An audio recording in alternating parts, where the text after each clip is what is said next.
একবার চপ কপালে চুমা খাচ্ছেন, একবার মুখে চুমা খাচ্ছেন, একবার গালে চুমা খাচ্ছেন। যেমন সন্তানদের আদর যত্ন করেন, হাইরে নবী নন্দিনী ফাতেমা যেমনই চুমা খাচ্ছেন বাবা। দোনো ছেলে জিজ্ঞেস করছেন মা গো, তখন ছেলেদের বয়স কত ছিল? 8 এবং 9 বৎসরের ছেলে ইমাম হাসান হোসেন ছোট্ট বাচ্চা। বলছেন মা গো, মা আজকে তুমি কেন কাঁদছো মা বলো। ভাই এই আওয়াজটা থাক, হাত দিবে না। কেন কাঁদছো মা বলো।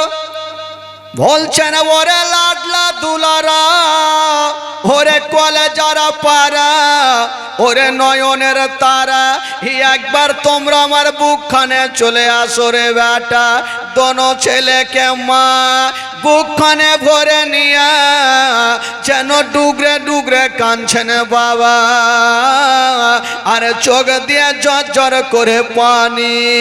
ইমাম হাসান হোসেন বলছেন ও গো জননী মা, আজকে তুমি কেন কাঁদছো মা, একবার বলে দাও মা। হাইরে নবী নন্দিনী ফাতেমা বলছেন বেটা রে, আজকে আমি কেন কাঁদছি রে বেটা। যদি তোমাদেরকে বলে দিলে লাডলা, তবে তোমাদের পা থেকে জমিন পর্যন্ত সরে যাবে বেটা। বেটা আজকে আমি কেন কাঁদছি, আজকে যদি তোমাদের কথাটা বলে দিই বেটা, তোমাদের পা থেকে জমিন সরে যাবে লাল। দোনো ছেলে বলছেন মা গো একবার বলে দাও মা, আজকে তুমি চুমা খাচ্ছ আর আদর করছো, কেন কাঁদছো। হাইরে নবী নন্দিনী ফাতেমা দোনো ছেলেকে নিয়ে গিয়ে গোসল বানিয়ে দিচ্ছেন বাবা। গোসল বানাচ্ছেন আর ভাবছেন আল্লাহ আজকে আমি গোসল বানিয়ে দিচ্ছি, আর কোনোদিন মনে হয় গোসল দিতে পাবো না। মানুষ যখন ইন্তিকাল করে যায় তখন তাকে শেষবারের মতো গোসল দিতে হয়। আজকে আমি গোসল বানিয়ে দিচ্ছি, আমি আর গোসল দিতে পাবো না। হাইরে নবী নন্দিনী ফাতেমা দোনো ছেলেকে গোসল বানিয়ে দিচ্ছে না বাবা, আর চোখ দিয়া পানি। মা গো, কোন সন্তানের সামনে যদি মায়ের ইন্তিকাল হয়, ওই সন্তান দিলকে থামতে পারবে না, কলেজা থামতে পারবে না।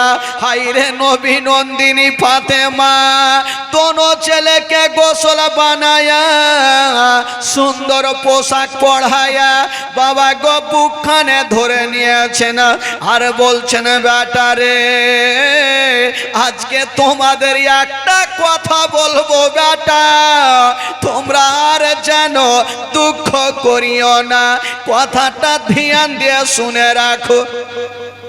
দোনো ছেলে ভাবছেন মা হয়তো কিছু বলবে, মার মনের কথা কিছু বলবে। মা, মা গো তুমি কি বলবে মা, একবার বলো। ফাতেমা কাঁদতে কাঁদতে বলছেন বেটারে আগে বলো, যদি তোমার মা ইন্তিকাল হয়ে যায় বলো বেটা তোমরা কেমন করবে। দোনো ছেলে পাঠ করে মায়ের মুখে হাত দিয়ে বলছেন মা গো হঠাৎ করে তুমি এই ধরনের কথা কেন বলছো মা, সন্তানের সামনে যদি মার ইন্তিকাল হয়ে যায় কোনো সন্তান দাঁড়িয়ে থাকতে পারবে না। মা গো তুমি হঠাৎ করে মরণের কথা কেন বলছো মা। হাইরে নবী নন্দিনী ফাতেমা বলছেন ওরে লাডলা দুলারা, ওরে কলেজার পারা, ওরে নয়নের তারা, আমি হয়তো আর জগতে বাঁচবো না বেটা, আমি দুনিয়াটা ছেড়ে চলে যাবো। হাইরে ইমাম হাসান হোসেন মায়ের হাত কানা ধরে নিয়া যেন কাঁদতে আরম্ভ করেছেন। মা গো, ও গো জননী মা, তুমি যদি চলে যাও মা, আমাদের সারাটা জীবন অন্ধকার হয়ে যাবে মা। কে আমাদের বুকখানে জড়িয়ে ধরবে মা? কে আমাদের গালে মুখে চুমা দেবে মা? কে আমাদের গোসল বানিয়ে দিবে গো মা? ও জননী মা গো, তুমি মরণের কথা বলিও না মা। হাইরে নবী নন্দিনী ফাতেমা দোনো ছেলেকে বুক কানে জড়িয়ে ধরে বলছেন, বেটারে তোমরা কান্দিও না, তোমরা চোখের পানি ফেলিও না, আমি সব সহ্য করিব বেটা, তোমাদের চোখের পানি সহ্য করব না। দোনো ছেলে বলছেন, মা এটা কোন কথা বলছে? সন্তানের সামনে মা ইন্তিকালের কথা বলবে, আর ওই সন্তান একটু সহ্য করতে পারবে মা? মা গো, সন্তানের মা যদি না থাকে দুনিয়াটা অন্ধকার মা। মা ফাতেমা বুঝে গেল, যদি আমার ইন্তিকাল হয়ে যায়, আমার এ দোনো বেটার দেখভাল কে করবে? আমার দোনো বেটার আদর যত্ন কে করবে? স্বামীকে ডাক দিচ্ছেন, স্বামী গো, ও গো আমার মাথার তাজ, একটু আমার কাছে চলে আসো। শেরে খোদা আলী চলে আসিল, দোনো বেটার হাতখানা ধরে স্বামীর হাতে সঁপে দিচ্ছেন, আর বলছেন, স্বামী গো, আজকে আমি দুনিয়াটা ছেড়ে চলে যাব। এই যে আমার লাডলা দুলারাকে আমি আপনার হাতে সঁপে দিলাম, কোনোদিন দুঃখ দিয়েন না, কোনোদিন কষ্ট দিয়েন না। স্বামী গো, আমি যখন ইন্তিকাল করে যাব, আমার লাডলা দুলারা আমার পাশে দাঁড়িয়ে দাঁড়িয়ে ডুকরে ডুকরে কানবে, স্বামী গো আমি থাকবো না, আপনি একটু বুকে লাগাইয়া দোনো বেটাকে সান্ত্বনা দিয়েন। কথা চলছে বাবা, ওইদিকে জাইনাব আর উম্মে কুলসুম কানতে কানতে মার হাত ধরেছে। মা গো, মা তুমি কোথায় যাবে মা বলো? হাই রে ফাতেমা, দোনো বেটিকে বুক কানে লাগিয়ে নিয়েছেন বাবা, আর বলছেন, বেটি রে তোমরা চোখের পানি ফেলিও না মা। মা আমি জগৎটা ছেড়ে চলে যাব মা, আজ থেকে তোমার আব্বার কাছে তোমরা থাকবে মা। দোনো বেটি কাঁদতে কাঁদতে মার হাত ধরে বলছে, মা মা তুমি আজকে মরণের কথা কেন বলছো মা? কি এমন হয়ে গেছে মা তোমাকে বলো? হাইরে ফাতেমা কাঁদতে কাঁদতে বলছেন, স্বামী গো, ও গো আমার মাথার তাজ, এই যে আমার দোনো বেটি আর দোনো বেটাকে আপনার হাতে সঁপে দিলাম, আপনি দেখভাল করবেন। তবে ফাতেমা স্বামীর হাতখানা ধরে বলছেন, স্বামী গো, যদি কোনোদিন আমি অন্যায় কথা বলে থাকি, আমাকে বিবি বলে ক্ষমা করে দিয়ে না। হাইরে শেরে খোদা আলী বলছেন, ফাতেমা তুমি স্বামীর হকটা আদায় করে নিয়েছো, স্বামীকে ভালোবেসেছো, তুমি কোনোদিন আমাকে কষ্ট দাওনি, কোনোদিন আমাকে দুঃখ দাওনি। ফাতেমা আমি তোমার প্রতি রাজি হয়ে গেছি। হাইরে নবী নন্দিনী ফাতেমা স্বামীর হাতখানা ধরে বাবা গো কাঁদছেন আর বলছেন, স্বামী গো আমি সারা জীবনের মতো চলে যাব, আর দেখা হবে না। তবে স্বামী গো যখন আমার ইন্তিকাল হয়ে যাবে, এই যে আমার দুটা বেটি আর দুটা বেটা আমার পাশে দাঁড়িয়ে দাঁড়িয়ে কাঁদবে, স্বামী গো আমার দোনো বেটির চোখের পানি ফেলতে দিবেন না, নিজের হাতে পরিষ্কার করে দিবেন। স্বামী গো যখন মা ইন্তিকাল করবে, বেটা বেটিরা কত না কাঁদবে। শুধু ওই সময় ছিল না, এখনকার সময় যদি কাউরি মা ইন্তিকাল করে তো বেটা বেটি সবাই কাঁদবে ভাই। ইমাম হাসান হুসাইন স্বামী স্ত্রীতে কথা চলছে, জাইনাব উম্মে কুলসুম মার দিকে দেখছে, আব্বার দিকে দেখছেন, ইমাম হাসান হুসাইন মার দিকে দেখছেন। মা মাগো তুমি মরণের কথা বলিও না মা, যার মা জগতে নেই তার দুনিয়াতে কিছু নাই মা। মা তুমি ছাড়া আমাদের কেউ নেই। মা গো তুমি আসো, আমার কাছে চলে আসো মা। ফাতেমা বুঝে গেল আমি আর বাঁচব না, তবে বলছেন স্বামী গো একটু দোনো ছেলেকে দোনো বেটিকে ঘরের মধ্যে রেখে চলে আস, যেন আমার সামনে থাকলে আমি মা সহ্য করতে পারবো না। সেরে খোদা আলী দোনো বেটা বেটিকে নিয়ে গেল ঘরের কথা বলবি না, ঘরের মধ্যে রেখে চলে আসলেন বাবা। যেমনই রেখে আসছেন বন্ধুরা, দেখছেন আইরে নবী নন্দিনী ফাতেমা লম্বা হয়ে শুয়ে গেছেন মা, চোখটাকে বন্ধ করতে যাচ্ছেন। স্বামী বলছেন বিবি রে আজকে তুমি চোখটা বন্ধ করিও না, ও ফাতেমা তুমি যদি চলে যাও আমার সারাটা জীবন অন্ধকার হয়ে যাবে। কাউরি স্বামী যদি ইন্তিকাল হয় তবে বিবির মনটা ভালো করবে না, আর কাউরি বিবি যদি ইন্তিকাল হয় তবে স্বামীর মনটা ভালো করবে না। বলছেন বিবি আমার তুমি চোখটা বন্ধ করিও না। কত বলতেছিল বাবা, হাইরে ফাতেমা আস্তে আস্তে করে চোখটাকে বন্ধ করে নিয়েছেন বাবা, একদিনের জন্য না মা গো, সারা জীবনের মতো ফাতেমা চোখটাকে বন্ধ করে নিয়েছেন। হাইরে সেরে খোদা আলী বিবের পার্শ্বে দাঁড়িয়ে দাঁড়িয়ে যেন জর্জর করে কাঁদতে আরম্ভ করেছেন। আল্লাহ গো আমার বিবি ফাতেমা আমাকে ছেড়ে চলে গেল গো আল্লাহ। আহা সেরে খোদা আলী বিবির কাছে দাঁড়িয়ে দাঁড়িয়ে কাঁদছে।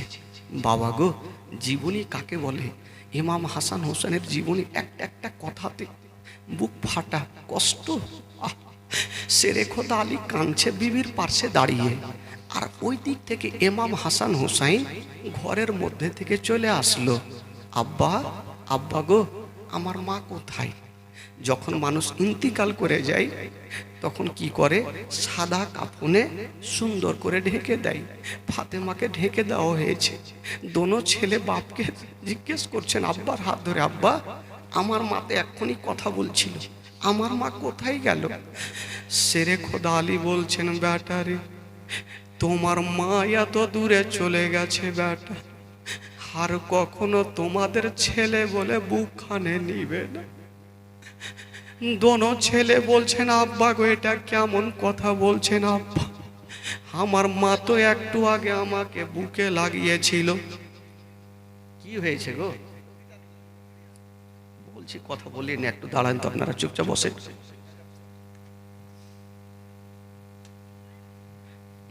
দোনো ছেলে বলছেন আব্বা গো একটু আগে আমার মা কথা বললো আব্বা, কেন আমার মা আমাকে বুকে নিবে না?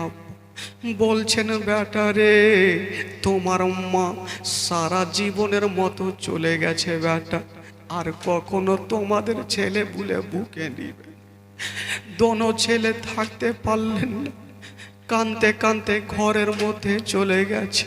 ওই দিক থেকে দোনো বেটি জাইনাব উম্মে কুলসুম কাঁদতে কাঁদতে মার কাছে চলে এসছে। আব্বা গো আব্বা গো আমার মা কেন কথা বলে না, কেন সাদা কাফনে ডাকা? একবার আমার মাকে আমাদের বুকখানে জড়িয়ে ধরতে বলে। ছোট্ট ছোট্ট বেটি বাপের হাত ধরে কাঁদছেন আর বলছেন আব্বা গো একবার আমার মাকে বলেন, একবার আমাকে বুকখানে জড়িয়ে ধরবে। সেরে খোদা আলী বলছেন বেটি রে তোমার মার তোমাদের বুকখানে জড়িয়ে ধরবে না, যাও মা তোমরা ঘরের মধ্যে চলে যাও। বেটা বেটি সবাই ঘরের মধ্যে চলে গেছেন। বাবা খাটলাতে করে ফাতেমাকে নিয়ে যাবে বাবা অন্ধকার ঘরে, 3.5 হাত জায়গাতে নিয়ে যাবে। মা গো কেউ দুনিয়াতে বেঁচে থাকেনি মা, কেউ থাকবে না। সবাইকে দুনিয়াটা ছেড়ে চলে যেতে হবে মা।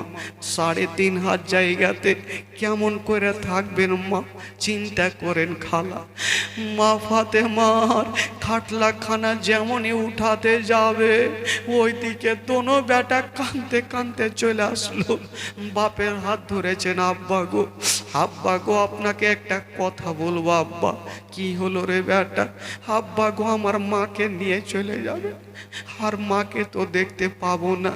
আব্বা গো, শেষের সময় একবার খাটলাখানা নামিয়ে দেন, একবার বাঁধনখানা খুলে দেন, শেষবারের মতো একবার নিজের চোখে মার চেহারা দেখবো, আর দেখতে চাইবো না আব্বা। দোনো বেটি চলে আসলো, আব্বা গো, একবার বাঁধনখানা খুলে দেন আব্বা, একবার মার চেহারা খানা দেখবো, আর দেখতে চাইবো না আব্বা। বাবা গো, চিন্তা করেন, কোনো বেটি যদি দিল্লি বোম্বাইয়ে থাকে আর মা যদি দুর্গাপুরের মাটিতে ইন্তিকাল করে, বেটিরা যদি শুনতে পাই, বেটি গাড়ির পারোয়া করবে না, দৌড়াতে দৌড়াতে চলে আসবে শুধু একবার মার চেহারা খানা দেখার জন্য। বেটিরা কত মাকে ভালোবাসে। হায়রে নবী নন্দিনী ফাতেমাকে দেখার জন্য সাকিনা বলছেন, জাইনাব উম্মে কুলসুম বলছেন, আব্বা গো, একবার বাঁধনখানা খুলে দেন, একবার মার চেহারা খানা দেখবো, আর দেখতে চাইবো না আব্বা। কোনো বেটি যদি বাপের হাত ধরে কাঁদে, এমন কোনো বাপ নাই তার এক কদম আগে বাড়বে। সেরে খোদা আলী দাঁড়িয়ে গেল, কে আছো গো, একবার দাঁড়িয়ে যাও, একবার বাঁধনখানা খুলে দাও, আমার দোনো বেটাকে একবার উনার মার চেহারা খানা দেখতে দাও, একবার আমার দোনো বেটিকে উনার মার চেহারা খানা দেখতে দাও। বাবা গো, বাঁধনখানা খুলতে যাবে, বাবা গো, ওই দিকে ইমাম হাসান হুসাইন একটা কথা বলছেন, আব্বা গো, আব্বা গো, আমি বিরক্ত আপনাকে করছি না, শুধু একবার দেখবো গো আব্বা। এই জন্য তো কবি লিখেছেন, বাবা সাদা কাফন পড়াইয়া আথর গোলাপ ছিটাইয়া কাঁধা করে নিয়ে যাবে অন্ধকার কবরে। দাঁড়াও একবার মুকুটা দেখে, দাঁড়াও একবার মুকুটা দেখি গোয়া বাজান, দাঁড়াও একবার মুকুটা দেখে, দাঁড়াও একবার মুকুটা দেখি গোয়া বাজার, দাঁড়াও একবার মুকুটা দেখে। শত শত লোকেরা নিয়ে যাবে বহিয়া, শত শত লোকেরা নিয়ে যাবে বহিয়া, জানাজার নামাজ পড়ে, জানাজার নামাজ পড়ে খবরে তে রাখিয়া, দাঁড়াও একবার মুকুটা দেখে, দাঁড়াও একবার মুকুটা দেখি গোয়া বাজার, দাঁড়াও একবার মুকুটা দেখে। কবরেতে রাখিয়া 3 মুষ্টি মাটি দিয়া, কবরেতে রাখিয়া 3 মুষ্টি মাটি দিয়া, শত শত লোকেরা ভাই, শত শত লোকেরা ভাই ছেড়ে যাবে চলিয়া।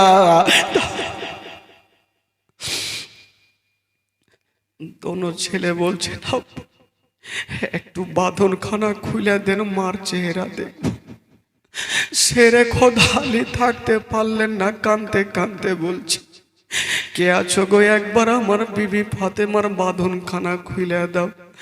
যেমনই বাঁধনখানা খুলেছেন ওইদিকে দোনো বেটি মার ওপরে মনে হচ্ছে পড়ে যাবে, দোনো বেটা মনে হচ্ছে মার উপরে পড়ে যাবে। সেরে খোদা আলী দোনো বেটা বেটিকে বুকখানে লাগিয়ে নিয়ে বলছেন, বেটারে তোমরা কান্দিও না, তোমার মাকে তোমরা খুশি মনে বিদায় দাও। বাবা গো, হাজার হলো কাউরি মা যদি ইন্তিকাল করে, তবে বেটিরা যখন মাকে নিয়ে যাবে, মাকে যখন কবরে নিয়ে যাবে, লোকজন গ্রামের লোকজন বাবা সাদা কাফনে ঢেকে যখন নিয়ে যাবে, বলুন তো ওই বেটিরা কেমন করে দিলকে থামবে? গাছের তলাতে ডুগরে ডুগরে বেটিরা কানবে। বাবা গো, ইমাম হাসান হোসেন যাচ্ছেন মার সঙ্গে, আর দোনো বেটি যেন কাঁদছে আপনার ঘরের মধ্যে। বেটির দুঃখ দেখা যায় না, একদিকে কাঁদছেন উম্মে কুলসুম, একদিকে কাঁদছে ইমাম হাসান হোসেন, একদিকে কাঁদছে। ফাতেমাকে নিয়ে যাওয়া হইল বেরাদার, যেমনই নিয়ে যাওয়া হইল মা ফাতেমাকে কবর দেওয়া হইল। যেমনই কবর দিয়েছেন মা গো, কবর দেওয়ার পরে মা সবাই চলে গেছে, কিন্তু শেরে খোদা আলী ফাতেমাকে এত ভালোবেসেছেন। শেরে খোদা আলী দাঁড়িয়ে আছেন একটা জায়গাতে, আর ফাতেমার বিবির কবরখানা দেখছেন আর ডুগরে ডুগরে কাঁদছে। বাবা কত কথা বলবো মা, কলেজা খানা ফেটে যাবে মা। শেরে খোদা আলী কাঁদতেছিল। একটা লোক বাড়ির দিক থেকে চলে আসিল, আলী তুমি কান্দিও না। বলল কেন? আমার বিবি আমাকে ছেড়ে চলে গেছে, কেন আমি কাঁদবো না? বলছে আলী রে, এখন তো তোমার বিবির জন্য তুমি কাঁদছো, যদি দেরি করেছো তবে তোমার দোনো বেটা ইমাম হাসান হোসেনও হারিয়ে যাবে। বলল কেন, কি হয়েছে? বলছেন আলী গো, যখন আমরা যাচ্ছিলাম মাটি দিয়ে, আপনার দোনো বেটাকে দেখলাম আর দোনো বেটিকে দেখলাম একটা গাছের তলাতে মা মা বলে কাঁদছে। ছোট ছোট ছেলেরা মা মা বলে কাঁদছে। মা ছাড়া জগতে কিছুই নেই, মা ছাড়া জগতে কিছু নেই। মা দোনো ছেলের কথা শুনে বাপ থাকতে পারলেন না, ছুটে চলে যাচ্ছেন। গিয়ে দেখছেন সত্যি কথা, দোনো ছেলে গাছের তলাতে গোড় দিচ্ছেন মা মা বলে। একদিকে দোনো বেটি কাঁদছে। সেরে খোদা আলী দোনো বেটাকে বুক কানে লাগায়া বলছে, বেটা তোমরা কান্দিও না, তোমরা চোখের পানি ফেলিও না। দোনো ছেলে বাপের হাত কানা ধরে বলছেন, আব্বা গো, আব্বা গো একটা কথা বলেন, আমার মাকে কোথায় রেখে আসলেন? বলছেন বেটা রে, তোমার মাকে এমন জায়গাতে রেখে আসলাম, কোনোদিন আর তোমাদের কাছে আসবে না, কথা বলতে নেই। দোনো ছেলে বলছেন, আব্বা গো একবার আমাদের ছেড়ে দেন আব্বা, আমরা মার কাছে যাব, মাকে ছাড়া থাকতে পারবো না, মাকে ছাড়া দিনটা কাটবে না। বাবা গো, দোনো ছেলে বাপের কোল থেকে নেমে গেল আর মার কবরের দিকে দৌড়াতে আরম্ভ করেছে। দোনো ছেলে কোল থেকে নেমে গেল, মার কবরের দিকে দৌড়াচ্ছে। ওইদিকে দোনো ছেলেকে ধরবে না, দোনো বেটি একদিকে গাছের তলাতে কাঁদছে, কাকে সান্ত্বনা দিবে মা? শেরে খোদা আলী দোনো বেটাকে ধরে নিয়েছেন, বুকে লাগিয়েছেন। বেটা তোরা কোথায় যাবে? আব্বা গো, আব্বা গো, আমরা কোথায় যাব আপনি কি জানেন না আব্বা? আমরা যাব মার কাছে। বেটারে তোমার মা জগতে নাই রে বেটা। বলছেন আব্বা, আমরা মাকে ছাড়া কেমন করে থাকবো আব্বা? একবার আমার মাকে নিয়ে চল, মার কাছে নিয়ে চলেন আব্বা। চোখের পানি শেরে খোদা আলী কাঁদতে কাঁদতে চিন্তা করছেন, আল্লাহ আমি বেটাকে বুঝাবো না বেটিকে বুঝাবো, আমি কাকে সান্ত্বনা দিব যখন কেউ কান্না যাবে না? সেরে খোদা আলী বলছেন, বেটারা সবাইকে দুনিয়াটা ছেড়ে যেতে হবে, কেউ দুনিয়াতে থাকেনি আর কেউ থাকবে না রে বেটা, চলো তোমরা বাড়ি চলো। দোনো ছেলে বলছেন, আব্বা আমার মা যে চলে গেল, আমাদের কে গোসল বানিয়ে দিবে, কে আমাদের মুখে খাবার দিবে? মা টুকরো টুকরো করে রুটি মুখে দিচ্ছিল, এখন মা থাকবে না, কে আমাদের রুটি খাইয়ে দিবে আব্বা? দোনো ছেলে মা মা বলে কাঁদছে।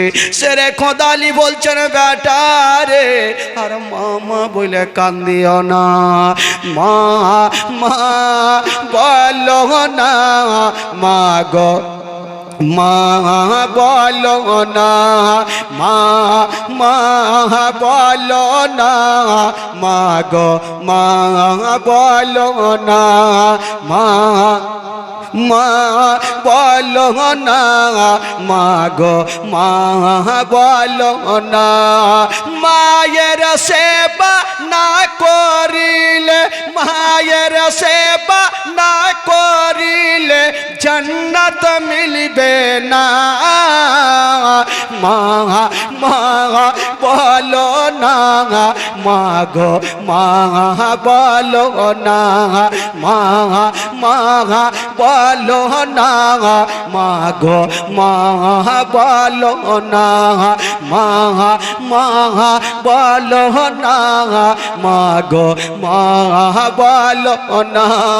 মায়ের সেবা না করিলে, মায়ের সেবা না করিলে নেকি মিলবে না।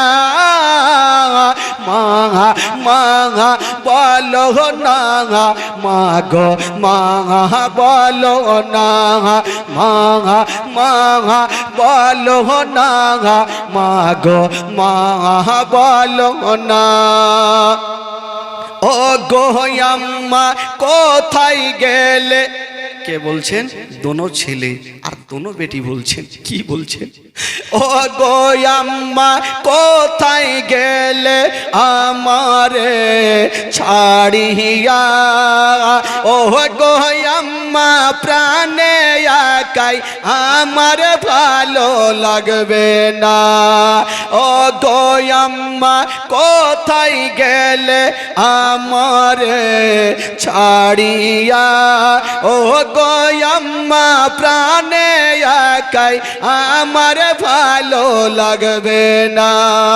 ও গো আম্মা যেও না ছেড়ে, ও গো আম্মা যেও না ছেড়ে আমায় চলিয়া। মা মা বলো না, মা গো মা বলো না, মা মা বলো না, মা গো মা বলো না, মা মা বলো না, মা গো মা বলো না। মায়ের সেবা না করিলে, মায়ের সেবা না করিলে জান্নাত মিলবে না। মা মা বলো না, মা গো মা বলো না, মা মা বলো না, মা গো। দোনো ছেলে মামা বলছেন যখন কাঁদছে। শেরে খোদা আলী বলছেন, বেটা রে তোমার মা চলে গেল তো কি বেটা, আমি তো তোমার আব্বা বেঁচে আছি। বেটা এসো আমার বুকে আসো লাডলা, হাজার হইল মার মতন কে হবে ভাই? পৃথিবীতে সব খুঁজে পাবেন কিন্তু মার মতো একটা মা খুঁজে পাবেন। বেটা রে তোমার মা নাই তো কি? দোনো বেটা বেটিকে সান্ত্বনা দিয়ে শেরে খোদা আলী বাড়ির দিকে নিয়ে যাচ্ছেন। একটু দূর আগিয়ে গিয়েছেন বাবা, ধরেন এখানে কবর হইল, একটু দূর আগিয়ে গিয়েছেন। দোনো বেটা বলছেন, আব্বা আব্বা গো একটু দাঁড়ান আব্বা। আরে বেটা কোথায় যাবি? আর কোথায় যাবি? চল বাড়ি চল। আব্বা আব্বা গো একটু দাঁড়ান, একটা মিনিট আমাদের সময় দেন। বেটা কোথায় যাবি? বলছেন আব্বা একবার যাব আর মার কবরের কাছে গিয়ে একটু দোয়া করে আসবো আব্বা। আব্বা একটু সময় দেন আব্বা। শেরে খোদা আলী বলছেন, আল্লাহ আমি কেমন করে দোনো বেটাকে সান্ত্বনা দেব? ওইদিকে দোনো বেটি কেঁদে কেঁদে চোখগুলাকে ফুলিয়ে নিয়েছে, লাল লাল হয়ে গেছে। এদিকে দোনো বেটা কানতে কানতে চোখকে ফুলিয়ে দিয়ে বাপকে রেখে দিয়ে মার কবরের কাছে দৌড়িয়ে দৌড়িয়ে চলে গেছে। আর গিয়ে কাঁদছেন আর বলছেন, মা গো মা, আমাদের তো বয়স এখন ছোট্ট ছেলে মা, আমরা এতদিন আমরা কি করে থাকবো মা। কিন্তু বাবা গো, ইমাম হাসান হোসেনের দুঃখ এখান থেকে শুরু হয়ে গেল। বাবা গো কাঁদতে কাঁদতে মার কাছ থেকে দোয়া করে দোনো ছেলে যেন চলে আসলেন কোথায়? আব্বার কাছে। আব্বা একটু চলেন, বাড়ি চলেন আব্বা। কিন্তু সেরে খোদা আলীর তো দিল ফাটছে, আমার বিবি আমাকে ছেড়ে চলে গেল, যেই ফাতেমার হাতে হবে জান্নাতি চাবি মা, ওই ফাতেমা সারা জগতের জন্য চলে গেল, আর কখনো ফিরে আসবে না। সকলে দিল থেকে পড়ুন, ইন্না লিল্লাহি ওয়া ইন্না ইলাইহি রাজিউন। ফাতেমাতু জাহরা দুনিয়াটা ছেড়ে চলে গেলেন। শেরে খোদা আলী দোনো বেটাকে পার্শ্বে ডাকলেন, বাবা গো দিন যাই সময় কাটে, আস্তে আস্তে বেটারা বড় হইল, বেটাদের বিয়ে শাদী হইল। বাবা গো 3 দিনের জীবনী কিছু হয় না, তবু আপনাদেরকে চেষ্টা করব। আচ্ছা বাপ মার জন্য একটু দোয়া করছি। 3 দিনের জীবনী কিছু হয় না, কারণ ইমাম হাসান হোসেনের জীবনী 5 থেকে 7 দিন না হলে আপনাদেরকে বুঝানো যায় না। কারণ এত দুঃখের বায়ান, কোনটা বলবো আর কোনটা ছাড়বো। ইমাম হাসান হোসেন বড় হতে হতে বিয়ে শাদী হইল, সংসার হইল, কিন্তু বেরাদার ইমাম হাসান ইমাম হুসাইন দোনো বেটা, আর ওইদিকে জাইনাব আর উম্মে কুলসুম, এই 4 জনকে নিয়ে ইমাম হাসান হুসাইনের জীবনীটা আগিয়ে যাচ্ছেন। কোথায় যাচ্ছেন, কোন দিকে যাবেন একটু শুনেলেন। বাবাকে দোনো বেটায় যখন বড় হইল, তো গোটা মদিনা শরীফে ইমাম হাসানকে সবাই মানতে লাগলো, ইমাম কি বলে ইয়াজিদকে কেউ মানে না। ইয়াজিদের বাবার নাম হচ্ছে আমিরে মাবিয়া, উনি একজন সাহাবী রাসূল ছিলেন। উনি একদিন বলেছিলেন, এ বেটা ইয়াজিদ, ইয়াজিদ হাইরে নাপাক পালিদ, এত দুশ্মন যে ইয়াজিদ পাপী ইমাম হাসান হুসাইনকে শহীদ করেছিলেন। বলেছিলেন, ও বেটা, ইয়াজিদের বাবা একজন ভালো মানুষ। ইয়াজিদকে বলেছিলেন, বেটা এই যে আমি গদিতে বসে আছি, আমার ইন্তিকালের পরে এই গদিতে ইমাম হাসান বসবে, কিন্তু বেটারে যদি তুমি বসো তো ইয়াজিদ কি বলে ইমাম হাসানের পারমিশন ছাড়া কোনো কাজ করবে না। এই কথা বলে আমিরে মাবিয়া ইন্তিকাল করলেন। আর ইয়াজিদ চিন্তা করছেন যে আমি একজন এত বড় যোদ্ধা হয়ে ইমাম হাসানকে আমি বসতে দিব চেয়ারে? না, আমি বসবো। উনি বাবা বসে গেল। এবার যতই বসুক না কেন, গোটা মদিনা শরীফে ইমাম হাসানকে মানে, ইয়াজিদকে মানে না। ইয়াজিদ চিন্তা করলো, এই পথের কাঁটা হয়ে দাঁড়ালো কে? ইমাম হাসান। ইমাম হাসানকে যদি সরিয়ে দিতে পারি তবে আর কোনো চিন্তা থাকবে না, সবাই আমাকে মানবে, আমার হাতে হাত দিয়ে মুরিদ হবে। বাবা গো তখন ইমাম হাসানকে একটা কথা বলেছিল, কে জানেন? ইয়াজিদ, ওগো ইমাম হাসান, যদি তুমি আমার হাতে হাত দিয়ে মুরিদ হয়ে যাও তবে তোমাকে আমি গদিতে বসাবো। ইমাম হাসান বলেছিল, আরে গোলাম মানে মুস্তাফা, জান দেने से नहीं डरते, सर कट जाए या रह जाए कोई परवाह नहीं करते। আমি জান দিয়ে দেব, জীবন দিয়ে দেব, কিন্তু ঈমান যেতে দিব না। জোরে বলুন সুবহানাল্লাহ, আরো জোরে। বাবা গো এবার ইমাম হাসানকে কেমন করে মারার ছদ্মবেশী করবে, কি করে ইমাম হাসানকে বিষ পান করাবে। মারাত্মক ঘটনা ভাই। ইমাম হাসান দুনিয়া থেকে বিদায় নিয়ে চলে যাবেন। বাবা গো মা ফাতেমাতু জাহরা দুনিয়াটা ছেড়ে চলে গেলেন। বাবা গো সাদা কাফন ছাড়া কিছুই নাই। আমি বলবো ভাই, এখানে অনেক লোকজন বসে আছেন, মাত্র 2টা মিনিট, একটু কেউ বিরক্ত হয়েন না ভাই। আমি বলবো 10টা কোনো খোদার বান্দা 1000 করে টাকা শুধু কাফনের জন্য, মা ফাতেমাতু জাহরার কাফনের জন্য দিতে পারবেন না ভাই? 10টা কোনো খোদার বান্দা 1000 করে টাকা, দুনিয়াতে টাকা পয়সা ধন দৌলত গাড়ি বাড়ি সব কিছু চলে থেকে যাবে ভাই, শূন্য হাতে কাফন নিয়ে চলে যেতে হবে। 5খানা কাফনের জন্য 1000টা টাকা করে দিতে পারবেন ভাই? একটু আসতে পারবেন? একটু দোয়া করে দেব। মেহমানের দোয়া আল্লাহ দরবারে কবুল হয়। কি নাম ভাই? মুস্তাফা হোসেন 1000 টাকার দাতা। আসুন তো একটু ভাইয়ের জন্য একটু দোয়া করেন, খালা একটু দোয়া করেন। আল্লাহু আমিন। আল্লাহ গো মুস্তাফা হোসেন ভাই মাওলা 1000 টাকা দান করেছেন। আল্লাহ আল্লাহ যে আশা নিয়ে দান দিয়েছেন মাওলা, তার দানকে তুমি কবুল করে নাও রব্বুল আলামিন। মাওলা গো আমার মুস্তাফায়ের ভাইয়ের বাড়িতে কেউ অসুস্থ থাকে মাওলা, তাকে তুমি সুস্থ বানিয়ে দাও। তার বাড়িতে রোজি রোজগার আল্লাহ তুমি বরকত দান দাও মাওলা। মাওলা গো তাকে পাঞ্জেগানা নামাজ পড়া তুমি তৌফিক দান করো মাওলা। আমিন সুম্মা আমিন। বাহাকে লা ইলাহা ইল্লাল্লাহু মুহাম্মাদুর রাসূলুল্লাহ সাল্লাল্লাহু আলাইহি ওয়াসাল্লাম। হবে না ভাই? পিছন থেকে একটা কোনো ভাই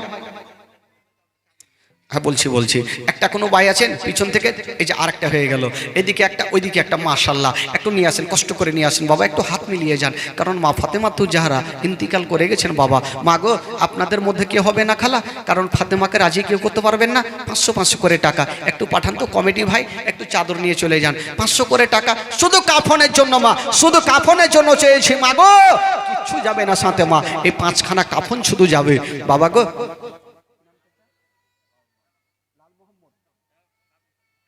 সুবহানাল্লাহ, লাল মোহাম্মদ সাহেব 1000 টাকার দাতা, মাশাআল্লাহ। দেখেন বেরাদার, দিবে না সবাই দিবে ভাই, কি নাম ভাই?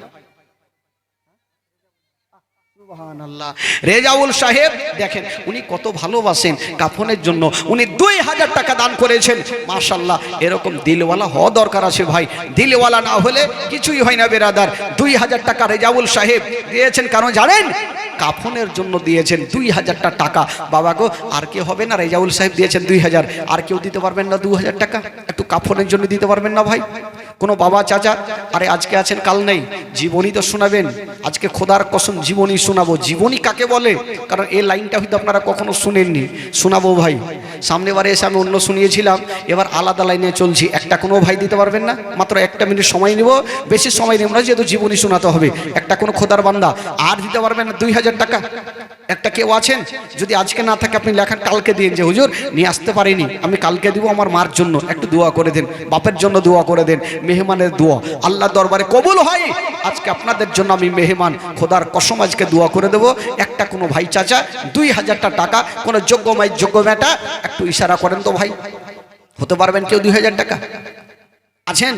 আমি জানি হবে পবিত্র সভাতে অনেক দেনেওয়ালা আছেন। মা গো, মা কাফনের জন্য 1000 করে টাকা একটু পাঠান তো খালা, 1000 করে টাকা। আমি জানি আপনাদের 1000 টাকা খুব বড় বেশি না মা, এই কাফনের জন্য আপনাদের কাফন লাগে 5খানা, আর বাবা ভাইদের কাফন লাগে 3খানা। বাবা আদম দিয়েছিল 3খানা, আর মা হাওয়া দিয়েছিল 5খানা।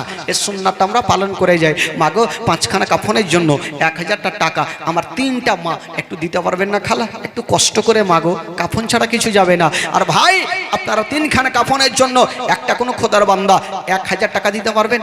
উঠান দেখি 5টাও ভাই আমার কাফনের জন্য। এই যে একটা হয়ে গেছে, মাশাআল্লাহ। কি নাম ভাই? শামীম শেখ। শামীম শেখ 1000 টাকার দাতা, মাশাআল্লাহ। নারায়ে তাকবীর, নারায়ে রিসালাত। শামীম ভাই আমার 1000 টাকা কি বলে কাফনের জন্য দিয়েছেন, সুবহানাল্লাহ। এই ঘটনা শুনে যদি কাউরে দিলটাই না ফাটে ভাই, তাহলে জীবনী শুনে কোনো লাভ হবে না। এই যুবকেরা কদিন বাঁচবেন ভাই? আমার শামীম ভাই দিয়েছেন 1000, আমি 5 জনের কাছে চেয়েছি শুধু কাফনের জন্য। আর কেউ হবে না ভাই? কেউ শামিল হতে পারবেন না? এই যে আরেকটা, সুবহানাল্লাহ। কি নাম বাবা? হ্যাঁ, রবিউল সাহেব 1000 টাকার দাতা। নারায়ে তাকবীর, নারায়ে রিসালাত, নারায়ে হায়দারি। রবিউল সাহেব 1000 টাকার দাতা। ইসরাইল আলী সাহেব 1000 টাকার দাতা, 500 টাকা নগদ আর 500 টাকা বাকি। ইসরাইল আলী সাহেব, সুবহানাল্লাহ, মাশাআল্লাহ। দেখেন বেরাদার, যারা দিবে না তারা অবশ্যই তাড়াতাড়ি দিয়ে দিবে। কত দিবে ভাই? 1000। কি নাম? আর এটাও রেজাউল শেখ, সুবহানাল্লাহ। এটাও রেজাউল শেখ আর ওইটাও রেজাউল শেখ।